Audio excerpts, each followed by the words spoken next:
All right, y'all. I don't have any text messages from people saying I can't get in. So I think that we're okay. And we'll go ahead and get started. Um, I'm really excited to have, there she is, Aixa Marchand, with us. She was, of course, y'all know this is the Wednesday night class is a repeat of what we do on Sunday mornings. So um, I could tell she was giving us this incredibly rich presentation on Sunday morning, but I had so many other things that weren't done yet that I had to tend to, that I was admittedly doing a lot of multitasking. And I don't have to do anything else tonight. I can just be here and be present. So I'm glad to be able to do that.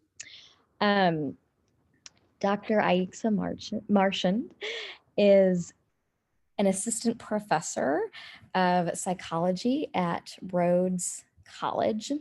She graduated with a bachelor's degree in psychology and a master's degree in education and social change from the University of Miami.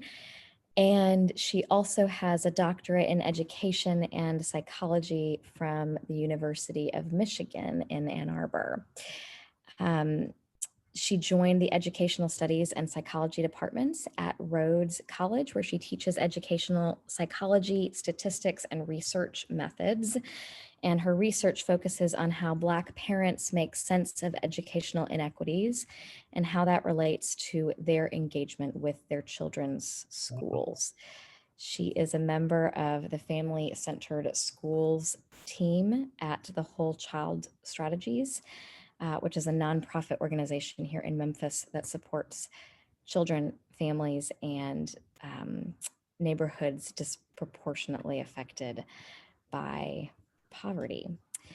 Um, I'm going to turn it over to her in just a few minutes, but we are going to begin the way that we typically do with some Lectio. Somebody just joined us, but I don't see who it was. Oh, Virginia. Hi, Virginia. We're glad you're with us. um, all right, y'all. My feet are up, so I'm going to keep my feet up. But if your feet are not up, I would encourage you to put them flat on the floor and feel the good earth beneath you. Feel yourself anchored to it. Close your eyes if you're comfortable with that. And I will open us in a brief prayer, and then I'll read a short reading from Micah. It's a familiar one, followed by a quote from Toni Morrison. And in the minute of silence that follows, I would invite you to meditate on that word or that phrase that is particularly striking to you. Let us pray.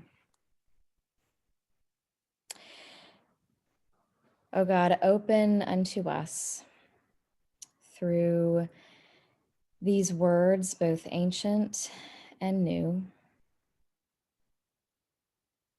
that they might point to your eternal word and show us how to be your people for the living of these days. Amen. This is from Micah chapter 6, verse 8. He has told you, O mortal, what is good. And what does the Lord require of you but to do justice and to love kindness and to walk humbly with your God? And from Toni Morrison, I tell my students, when you get these jobs that you have been so brilliantly trained for, just remember that your real job is that if you are free, you need to free somebody else. If you have some power, then your job is to empower somebody else.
All right, using that chat feature, as and if you feel led, go ahead and share with us the word or the phrase that popped out to you. Empower somebody else. Somebody else. Love, kindness. Free somebody else. Require and somebody else. Justice and power.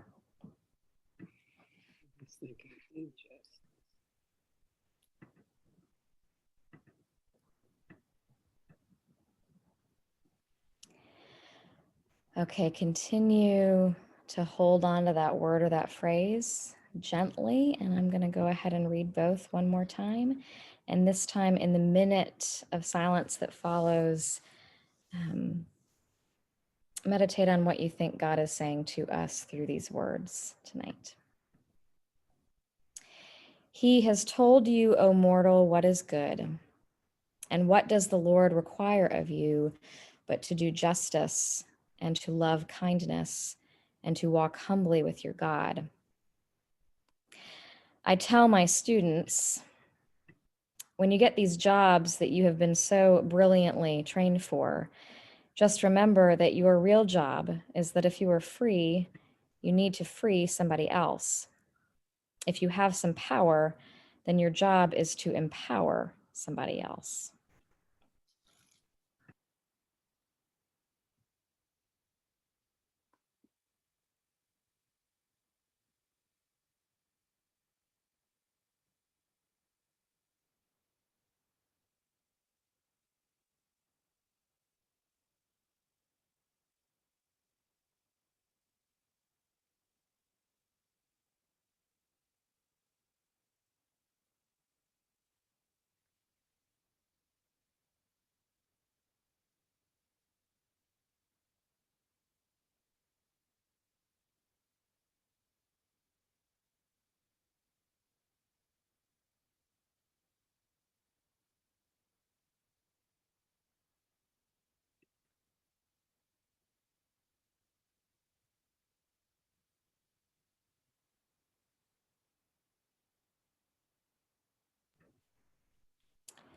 Okay, and using the chat feature, I would invite you all to share, if you feel led, how you feel God is speaking to us through these words tonight.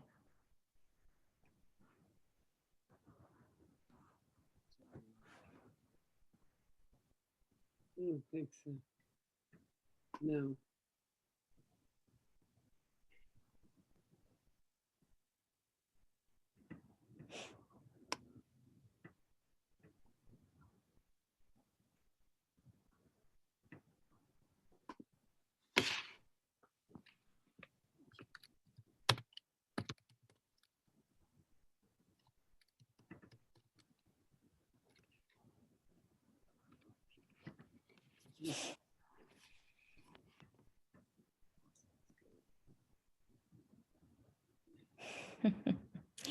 Do something. The golden rule.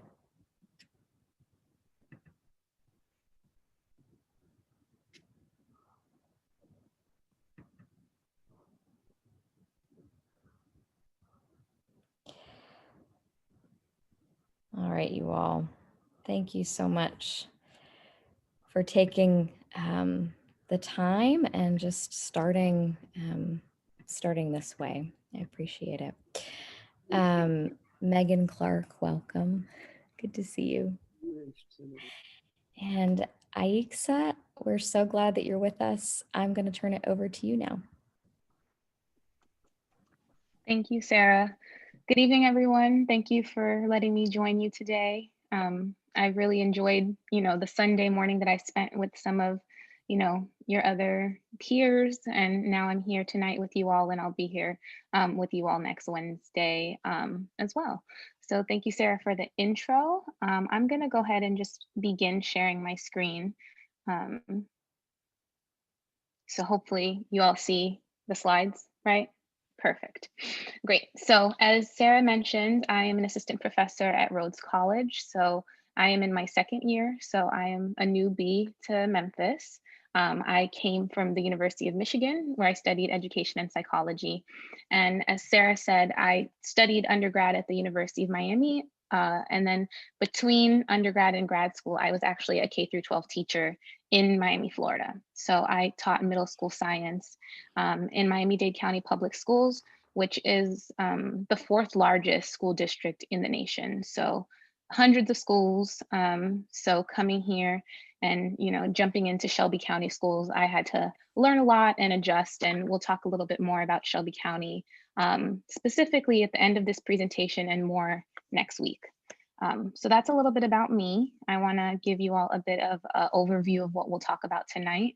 We'll go through some objectives. I'm a teacher at heart, so it's very much like the objectives for tonight are. But I want to talk about the foundations of public education. So, what are the thoughts and the ideas about what the role of public education is?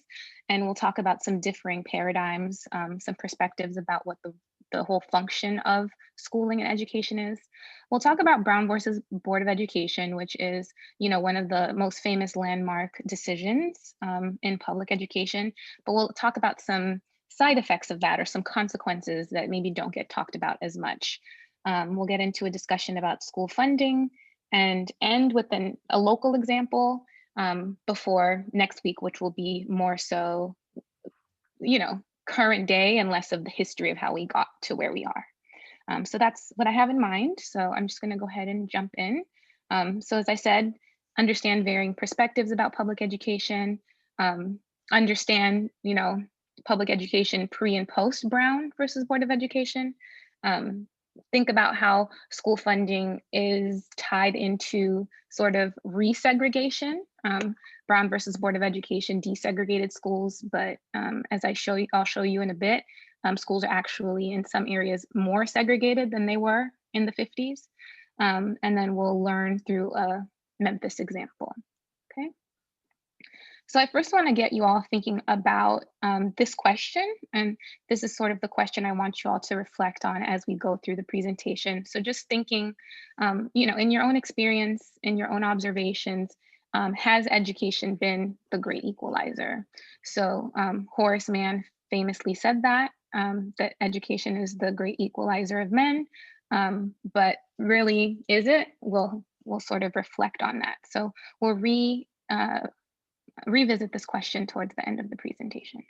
Okay, so starting with the foundations of public education, when we think about the Constitution and whether education is a constitutional right, it's actually silent about education. If we were able to sort of control F and find the word education in the Constitution, we wouldn't. Doesn't say anything about it. And what that means is that schooling in America is not really a responsibility of the federal government, but rather it's left into the hands of the states, right? So each state has their own local educational agencies, and they're sort of the ones who are in charge of, public education for that state, and even, on a smaller scale, the local entities, so counties and intermediate school districts and so forth. Even in the Bill of Rights, though, and in subsequent amendments, the word education is still not mentioned per se, but there are two constitutional amendments that play an important role. So the 10th and the 14th. So when we're talking about sort of, equal rights, the case is made that education falls beneath there, but education still is not a word that's used in any of these, historical documents.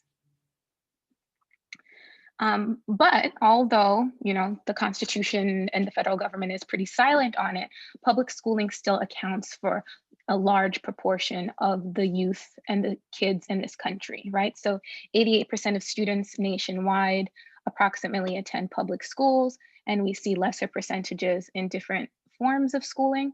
And even here in Memphis, so for example, Shelby County serves over 100,000 students in more than 200 of its public schools. And then sort of in comparison to private and parochial schools, which are about 11,000. So even here locally, the large proportion of students are still being educated through public schools. All right. So thinking about what education means, what function, what role does it play? There are two sort of conflicting paradigms, okay? So we're gonna take it all the way back to 1785 with Thomas Jefferson. So he wrote Notes on the State of Virginia, where he was, sort of writing about what a good society or what an ideal society is supposed to be like. And I see questions and I can answer them towards the end, because it is going to look a little bit different when we think about sort of city limits versus county limits. Okay. So going to Thomas Jefferson in 1785, he writes about what an ideal society is. And these are some excerpts of what he says. So he says, we will establish a school for teaching reading, writing, and arithmetic. That parents can send their children there to those schools for schooling for 3 years free and longer, but they'll have to pay for it. He specifically says boys in this next sort of excerpt. He says, and send them forward to one of the grammar schools, of which 20 are proposed to be built in different parts of the country to teach these more advanced concepts such as Greek, Latin, geography, and the higher branches of numerical arithmetic. And finally, he says, by this means, 20 of the best geniuses will be raked from the rubbish annually and be instructed at the public expense, so far as the grammar schools go. So, when we're thinking about what America looked like in 1785, Thomas Jefferson isn't really thinking about, those who were enslaved at the time, or those who were native to the land, but rather he's thinking about white males. Okay, so this is his perspective on what public education should look like. And even when we fast forward a bit to 1909, Woodrow Wilson says something a bit similar. He says, we want one class of persons to have a liberal education, and we want another class of persons, a very much larger class of necessity in every society, to forego the privilege of a liberal education and fit themselves to perform specific, difficult manual tasks. So these two perspectives sort of represents this paradigm of maintaining status quo or social reproduction, or definitely not having an equitable sort of opportunity for all to, become educated. On the flip side, this second paradigm is one that is named freedom for literacy and literacy for freedom. So, under this system of enforced white supremacy, Black people had a separate educational philosophy, and theirs was more so understanding the connection between education and a collective liberation. So in her book, Young, Gifted, and Black, Teresa Perry wrote, you pursued learning, and she's talking about, Black people. You pursued learning because this is how you asserted yourself as a free person, how you claimed your humanity. You pursued learning so you could work for racial uplift, for the liberation of your people. You pursued education so you could prepare yourself to lead your people.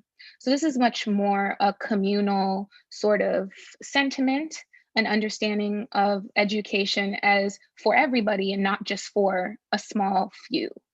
And this quote from Teresa Perry reminds me of even what Sarah shared with us earlier, that Toni Morrison quote of, if you have some power, share your power. If you're free and you're liberated, use that, use your liberation to help liberate others. So with these two sort of ideas, well, before I get into that, I want to give you an example of the Rosenwald schools. So the Rosenwald schools were actually specific to the South. And when schools were required to be segregated, African Americans started to erect their own schools. So through the partnership of Julius Rosenwald and Booker T. Washington, many of these schools, as you see in the map, were constructed all throughout the South. And, by 1928, this is, post-slavery, about a third of the South's children who were Black were educated in the Rosenwald schools. And if we look at the map, we see that there was, a strong concentration here in, Western Tennessee, but really all throughout the South. So research has shown that these schools are responsible for a sizable portion of the gains that the Black community sort of found at that time. That's a good question. So I'm not sure if any of our legacy schools are. Rosenwald schools are very particular in the way that they're built. If you just like Google them, it's very interesting. So they have very large windows because of the possibility of not having electricity. So they were erected in a way to ensure that they were, using sunlight. So I don't know if they would take them and, make them public schools after. But that's a great question that I'm not 100% sure of. All right, so moving forward, this is where I'm getting back to those sort of dynamic, I guess, conflicting paradigms, right? So is it that, public education is meant to maintain the status quo or this caste system, so to speak, or is it really equal opportunity for all? And if any of you are familiar with Tim Wise, he really talks about this in one of his podcasts. So his podcasts are called Speak Out with Tim Wise. He does a really good job of laying this all out. But if we're thinking about those two perspectives as sort of at odds with each other, when we think about Brown versus Board of Education, so now we're fast forwarding to 1954, this is that landmark Supreme Court decision that said that separate educational facilities are inherently unequal, right? So this is what started sort of this widespread desegregation. But when we think about the paradigms, did the paradigms integrate or did one dominate over the other, right? So is it that we took the ideas of the Rosenwald schools and this collective uplift, or is it that we just sort of integrated the Woodrow Wilson, Thomas Jefferson idea of what schools are meant to represent? And when I'm talking about sort of these consequences of this decision, something that did occur is that many Black teachers were fired. So for example, let's say the Rosenwald schools, they had Black teachers. Well, with integration, now all of a sudden they were found, jobless because this prevailing idea was that these Black teachers couldn't successfully teach white students too. Okay, so when we look at that, this has a long sort of legacy that leads up even until today, right? So if we're looking, these are numbers for nationwide teacher demographics for 2016, 2017, we see that there's a very small percentage of Black teachers. And this kind of goes back to starting with post-Brown versus Board of Education. So at that time, over 38,000 Black teachers were fired or lost their jobs with integration.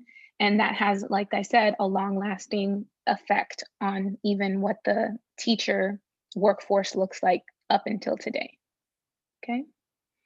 And this has really harsh consequences for Black students. So when we're thinking about having a role model in the classroom or somebody who looks like you and knows your community well, that was lost when this desegregation occurred. Yeah, so I want to move forward to bringing it to Memphis specific. So I don't know how many of you all are familiar with the Memphis 13, but these 13 students were the first 13 students to desegregate schools here in Memphis, Tennessee. So this was in 1961. So when we're thinking about this, this is already 7 years post the Brown versus Board of Education decision. So of course, it wasn't just like the decision was made and magic, desegregation occurred the next day. This was something that took a long time. So these 13 children desegregated schools in 1961 here, but at the same time, we saw that private school enrollment rates increased sort of sharply around the same time. So from about 1958 to 1965, there was a 16% increase in white families enrolling their students in private schools. Okay, and Daniel Keel, who is, I think, a professor at University of Memphis, wrote in his essay, Exploded Dreams, Desegregation in the Memphis City Schools. And he argues that parents chose to do this so that their children could be kept out of these desegregated schools, right? So this is very much this concept of white flight. So Black students are entering into the schools and white families are choosing other options, okay? So that's 1961, but I want to take us all the way till 2017. So this figure, this visual shows us 1971, what Memphis City schools look like, and then 2017, what Shelby County schools look like. So this darker blue is the percentage and the number of schools that are 90% or more Black. So we see in 1971, 67 or about 41% of schools in the area were predominantly Black. And then fast forward to 2017, and there's both a larger number and a larger percentage of schools here in the region that are 90% or more Black students, okay? So when we're thinking about desegregation, schools are sort of more segregated, and this is by different means. We can get into sort of all of the reasons why that is. That can be sort of, you know, optional versus public schools, and we can think about just isolation of some of these schools and some schools closing. There's a host of reasons, but this is just to show that, you know, Brown versus Board of Education in 1954 till today, we're still seeing sort of these similar demographics in our schools. Okay. However, this isn't unique to Memphis because this visual shows a sort of nationwide snapshot of what's happening. And this first column is showing white students and the schools that they are attending, and 69.3% of them are attending schools that are majority white. So if we look at the key at the bottom, the second column shows Black students. So 47.1% of Black students are attending schools that are, you know, predominantly Black, and actually same for Latinx students. So when we're thinking about schools, they're very segregated by race and ethnicity. And that is sort of a reflection of a neighborhood as well, right? Many times that reflects the neighborhood with the school, with which the schools are in, okay? So moving forward, I do want to talk about school funding because that's a part of this. I just mentioned neighborhoods. Neighborhoods are, you know, sort of a larger, schools are a microcosm of the neighborhood that they're within, but neighborhoods also play a huge role in how schools are funded, okay? So I want to show you this map first off, because the first thing that strikes me is that it's very colorful. And the colors signify that there's a lot of variability about how school districts are being funded, right? So if we're looking at the green tones, whether it's the dark green or the green that's right underneath it, those are above average. Those districts are sort of, you know, funding their schools at higher rates. So we see New York is basically all green, and there's areas of California, Alaska.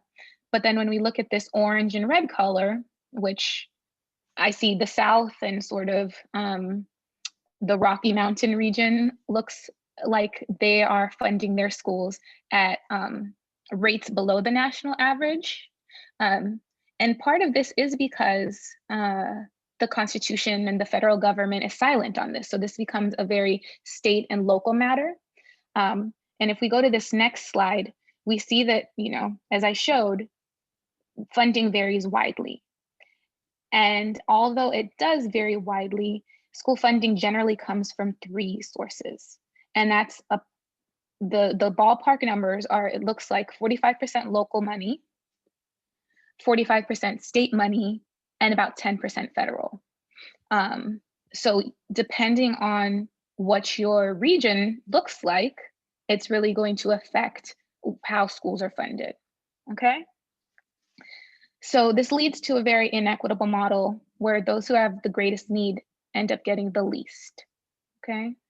And this is variable because it's based off of property taxes. So you can imagine where property taxes are higher, more of that tax base ends up going to the public schools, right? So that's why people say, I want to live where there are good schools. Well, it's a cyclical thing. Well, there are good schools because lots of people want to live there. So those two things are very sort of tied with each other.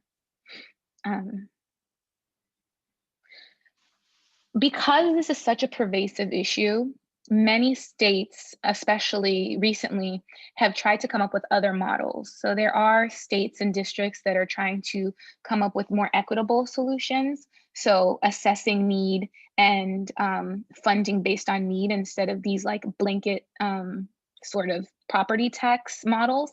But it's sort of just slow to start to roll out, and all districts and all regions have not sort of fully been on board with these more equitable fundings. Okay. So yes, no state income tax here, but property taxes, yes.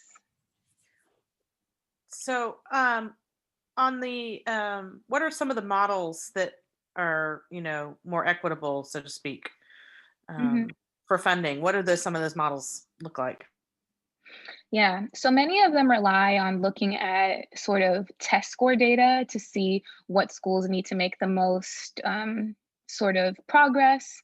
There are issues with looking at test scores only as well. Some of the more progressive ones that I've seen look at actual neighborhood factors, such as, you know, property value, poverty, transportation, and all of these other sort of out of school disparities that can affect the community that the school sits in. Just anecdotally, I think that Boston Public Schools has done a good job of this. It's just something I've seen in the news in the last couple of years, but it's something that is sort of, I guess, gaining traction and trying to see if, you know, it being instituted for a couple of years actually, you know, has a tangible outcome. Yeah, exactly. And thank you for bringing that up, Virginia. So Title I funding is federal funding, right? But it's that 10% that's specifically when there's like a need, right? So if schools have a specific number or percentage of students who are on free or reduced lunch, which is sort of a proxy for levels of poverty, they can receive Title I funds.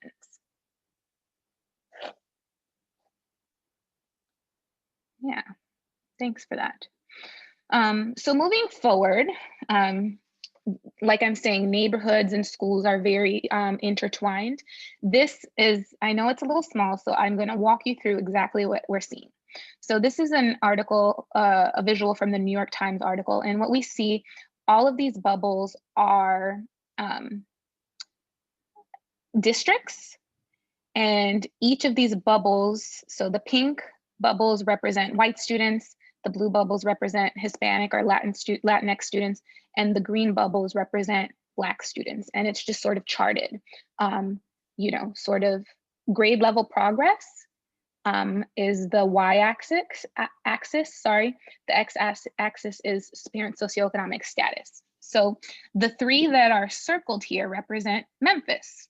So what this is telling us is, if we look at this pink dot that's circled here, it's saying white students in Memphis are, you know, a bit above average in comparison to their peers nationwide, but their parent socioeconomic status is also above average. So the trend that we're seeing is that, you know, socioeconomic status is also related to school achievement. And what we're seeing with the blue and the green dots here in Memphis is that those are sort of on the, you know, less affluent, more grade levels behind. And I mentioned this in the last session on Sunday. I don't want to make this seem like students of color are more behind and also come from less affluent backgrounds. I want to say it's correlation, not causation, right? Because of a lot of the other, I think, issues that y'all have been talking about in these sessions, housing, all of sort of these inequitable, I guess, experiences and societal structures, this is what we see. We see that sort of, this is the trend. It's sort of a positive correlation between parental socioeconomic status or home, and also grade level. But I bring this in right after talking about school funding. School funding also plays a role in that, right? So you can imagine that those who have a higher socioeconomic status are probably living in areas where school funding is higher, and then there are more resources within the school. So there's a lot of talk about racial achievement gaps and things like that. And yes, there certainly is a disparity when we're looking at outcomes on a test or something like that. But I rather, push back and say it's an opportunity gap or resource gap and sort of put it back onto the structural than say it's an individual student's achievement that is, below another student's achievement, because there are so many other confounding factors that can explain a visual like this. Okay. So to also discuss Shelby County, Memphis and Shelby County schools example,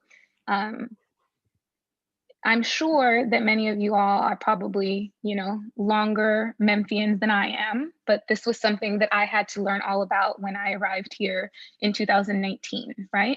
So the Shelby County merger and demerger. So in 2000, have you figured it out? Have you figured it out? I mean, I feel like I can finally succinctly talk about it, right? So let's see if I can do it in one slide. So basically, in 2013, Memphis City Schools surrendered their charter and got sort of taken over by the larger Shelby County Schools district. Shelby County Schools, and became one huge Shelby County Schools that matched the county. And that's sort of the model that I was used to. Like I had said earlier, I came from Miami-Dade County Public Schools, and it was the whole entire county of Miami-Dade was the school district, okay? So I get here and I learn about this, but then I learned that that only lasted for less than a year. And then quickly there was a demerger. And if we look at the visual on the bottom right, you'll see what it currently looks like. So what we see is that 6, Millington, Bartlett, Lakeland, Arlington, Germantown, Collierville, these smaller municipalities sort of seceded from Shelby County school districts and created their own school districts, okay? And when we think about funding, that's sort of a large part of it, right? Because we can imagine that, those folks who are living in Collierville are paying their property taxes much higher than those who might be living in South Memphis, but all of a sudden it's put into a pot and it's spread, across all of Shelby County schools. So the next year in 2014, like I had said, a lot of those wealthier, affluent suburbs established their own special school districts. And, I did my research. I've heard many stories. I tried to see if this was like something that was racialized. And like I said, oftentimes socioeconomic status and race are highly correlated, correlation, not causation. But when I matched this bottom map to this map above, it sort of does mirror what's left in Shelby County schools. So if we're looking at the red areas and the orange areas, those are the areas with the highest percentage of African Americans and Black students, Black families. And when we're looking at the blue areas, that's where most of the white families live. And to me, that seems to be the largest areas where there was some succession, right? So even though I haven't found a specific article that says, yes, it is race, I'm sure that there are some undertones of why this is the way it is, right? So this is where we are today. It's a very weird, gerrymandered map, right? Because we have Shelby County schools here in the city, and then a random like area here, which is probably unincorporated. So they don't have their own municipality to create, their own school district.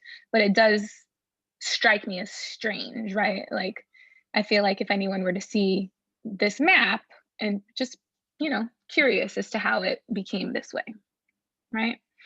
So that's where I'm going to leave you all tonight. I want you to think about your own experience as well. Your own experiences, either, your own schooling, if you have children, your children's schooling, but think about it. Has it been the great equalizer, or what is the great equalizer, if there is one? So I have some resources that I can share with Sarah of where I got my sources from, and maybe some fun articles if y'all are interested further. But really at this point, I can take any questions that y'all might have. Thank you, Aixa. Y'all, I am going to put you in breakout rooms in a minute, but go ahead while we've still got Aixa here. And do you have any clarifying questions for her?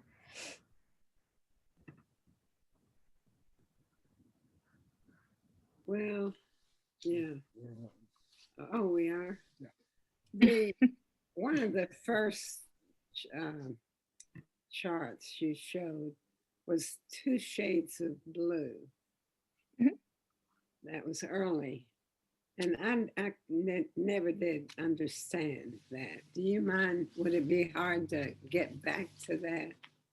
Not at all. I think the one you're thinking about might have 2 columns. Am I remembering that one right? Yes. Yeah. This one. Yeah. Right. Is that it? Yeah. Yes. So go ahead. You want to say more? I want you Or do you want me to say? Okay. again, please. Yeah, of course. So if we're looking, let's look at this first column here on the left-hand side. In 1971, of the schools that were in Shelby County, or I guess at that point it would have been Memphis City, of the total number of schools, 67%, or 67, sorry, and 41.3% were predominantly Black students. 90% or more of the student population in 67 of those schools were the large majority, 90% or more, Black students.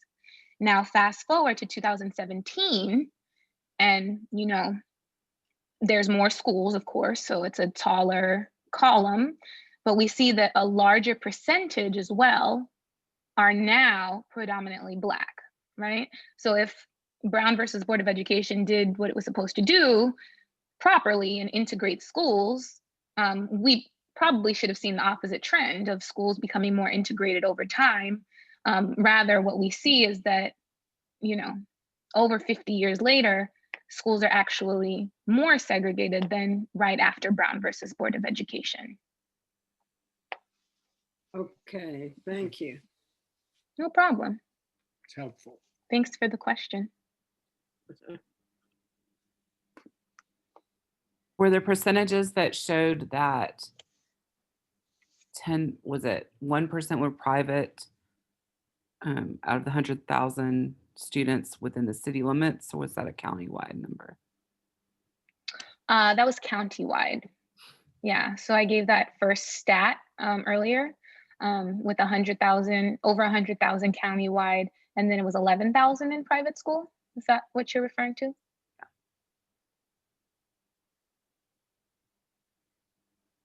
Yeah, and would you mind going back to that? I thought it said that 1% were, Yeah.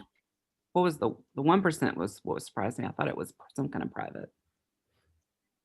Thank you. Mm-hmm. Private independent versus parochial, okay. And that's the US. Notice that. Yeah. It's US. Oh, Yeah, so on the left side, that's nationwide, yeah. Do you know the But that's still the same breakdown. percentage. Do you know the breakdown of that for Memphis in those categories? If you do the math, don't. it's almost exactly the same. Really? Yeah.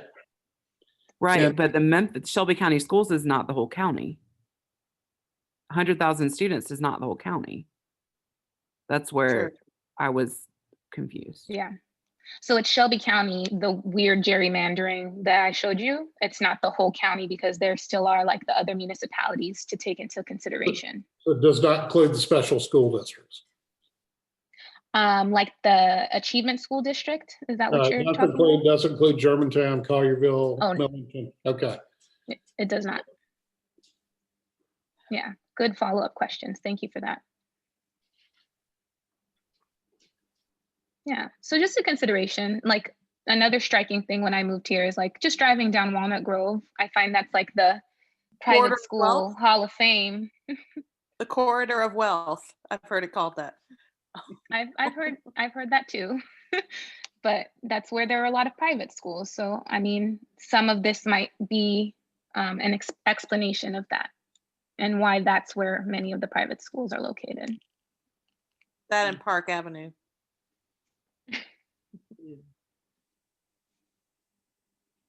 Yes, so keep the questions coming. If not, I'll see you all next week. Yeah, y'all, if something comes to you, this is the best part about sort of the model that we've set up here. We get to have Aixa back next week. So as questions come to you this week, jot them down so that you can ask her next week. Aixa, thank you so much for being with us tonight. You're welcome. I'm about to put people in breakout rooms, so you're welcome to join a breakout room if you'd like to, but we're also, completely understand if you'd like to reclaim the rest of your evening. So thank you for being with us, and I'll let you make that choice just quietly while I put y'all in groups. All right. I would love to, but I'm also actually in Miami, Florida, so I'm an hour ahead. So, it's late. Yeah, it's kind of late. And today was the last day of classes at Rhodes, so it's been a long one, but I have loved ending it with you all. Thank you very much. Yeah. Good job. But I'll see you next Wednesday. Okay. Thank you. Thank you. Bye. All right, y'all. Is it okay if I give you 12 minutes for your groups and bring you back at 8:32 instead of 8:30? All right. Okay. So actually, we're going to pivot a little bit from what the Sunday group did. And I still want you to lead off just because I think it's a really important one with that question that we usually lead off with. What feelings surfaced during this and what are you going to do with them? But the second question, let's go with what Aixa posed at the beginning and at the end. Has education been the great equalizer? All right, I'm going to put you in your rooms. I'm going to put y'all in your rooms. What is that? Send y'all to your rooms. Go to your room. We've all been misbehaving. You're not my boss. But you're not the boss of me. Yeah, you're not the boss of me.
But I thought she was insane. Claire, I have to know what's your sentence. What? Claire got cut off. It was insane. One comment, Betsy. There is such a thing as too many degrees. I agree completely. She brought that The on woman her. who had $900,000 of debt that I heard interviewed on the radio yesterday. And what institutions? She didn't say.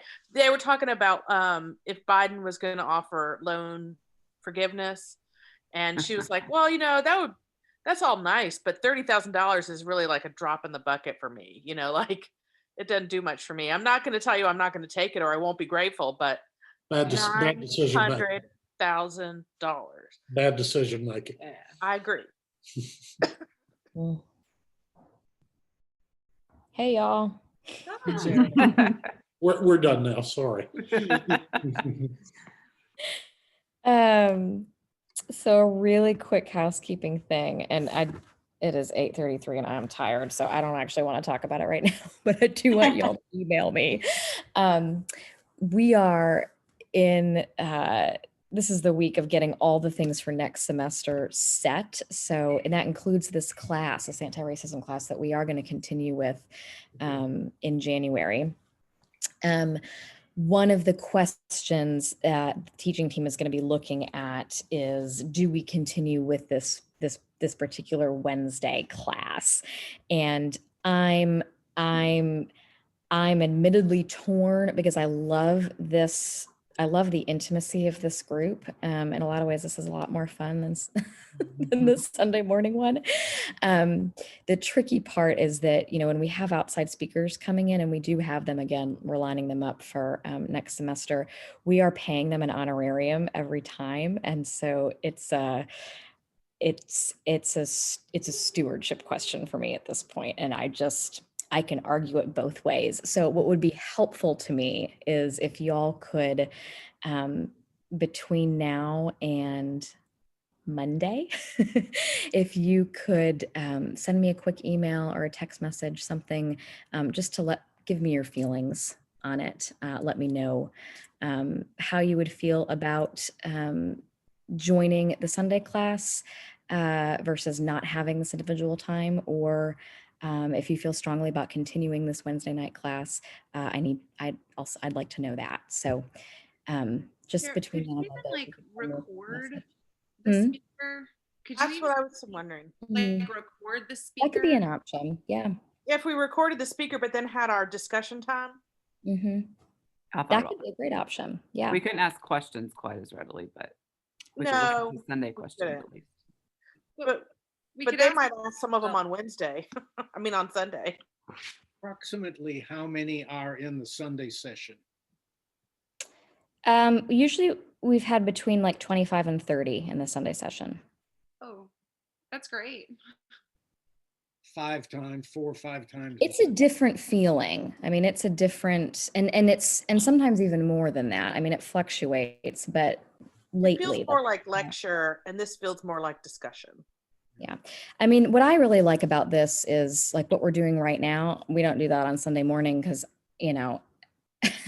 everybody's running off to worship. So we have to get it done in an hour on Sunday. And this is a little bit more relaxed for a lot of reasons, but one of them is that we're not running off to do something else. So consider that as an option, maybe recording and then watching the recording together, right? And then still having discussion. But just sleep on it, sit on it, sleep on it, and let me know what you're thinking. Okay. I don't need to sleep on it. I'm emailing you right now. Right Me now. too. I'm halfway done. I'm going to sign out. I'll get your email tomorrow. All Don't right. check it tonight, Sarah. What? Don't check it tonight. Y'all, if you saw my inbox, it's just ridiculous. Y'all know this, right? Some of you that work with me a little bit more closely because you have to know that you have to text me. Like, texting is the way. So inbox is just crazy. You're a millennial. I am a millennial. I'm an older millennial, but I'm a millennial. Yeah. Although, I didn't start texting. I was one of the last ones to start texting. Like in seminary, I realized that to be part of the community, I had to get a new phone and I had to start texting. I had never done Sarah, back in the day when I was in graduate school, law school, we didn't have cell phones. Yeah. He had tablets, ting, ting, ting, ting, ting, ting, ting. It was like Moses. Right. Just like Moses. Smoke signals. All right, y'all. I love you. Peace be with you. Good night. Good night. Right. Night. Bye.